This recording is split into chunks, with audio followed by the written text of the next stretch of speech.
Welcome to today's free discourse video. Today we're going to have a closer look at quite a significant shift in global security dynamics as Sweden secures its place as the newest member of NATO, ending centuries of neutrality. We're going to consider the implications of this by thinking over two fundamental questions.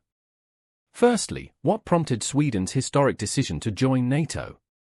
And secondly, how does this decision impact global security dynamics? We'll then speculate on what people like you might be thinking about it. I think it's important to first understand the underlying cause of Sweden's wish to join NATO. After decades of maintaining neutrality, Sweden's application to join NATO stemmed from the escalating threat posed by Russia, particularly in the wake of its invasion of Ukraine. So Sweden's move is a clear departure from its previous position of neutrality, and is also intended to be a proactive step towards ensuring the security and defense of its nation, aligning with like-minded democracies within the NATO alliance. But what does this mean for global security?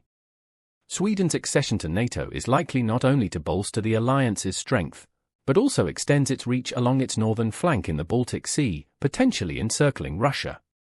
This strategic move appears to have both enhanced NATO's capabilities in the region, and sends a clear message of solidarity and deterrence against any potential aggression from Russia.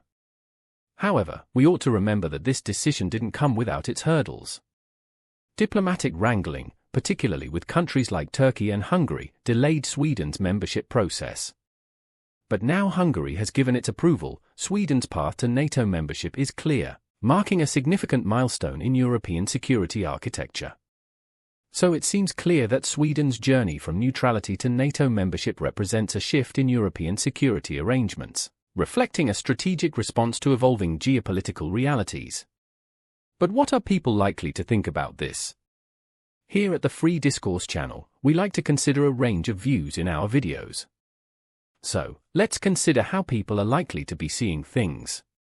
Many people will believe President Putin of Russia will understand the military threat posed by Sweden, which has historically been Russia's adversary.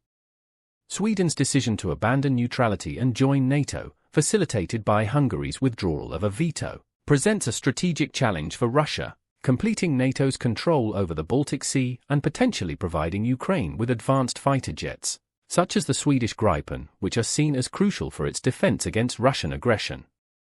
From the perspective of someone who is in favor of further NATO expansion, the decision by Sweden to join will be seen as a significant step forward in bolstering the defensive capabilities of the alliance against potential Russian aggression.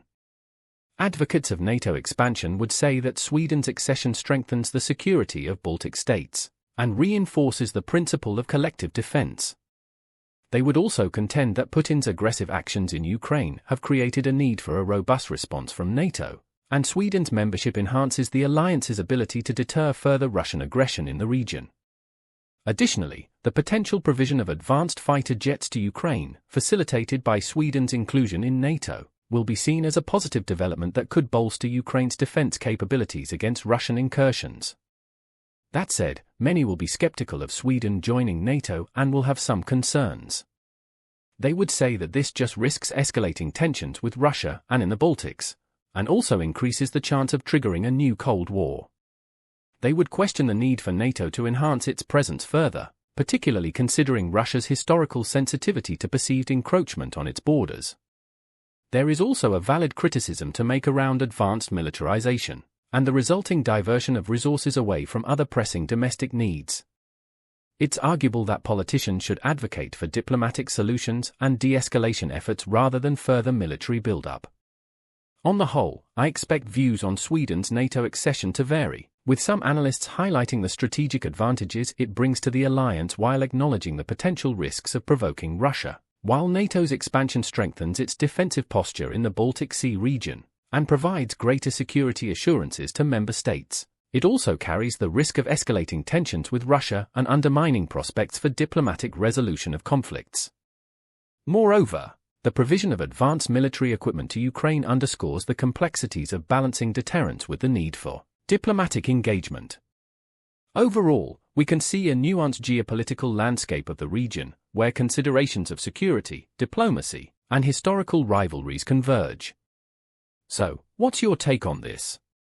Do you believe Sweden's accession to NATO enhances regional security or risks escalating tensions with Russia? Where do you stand, advocating for strengthened collective defense or favoring diplomatic solutions to maintain stability? I hope this free discourse video has helped you to understand this topic more clearly.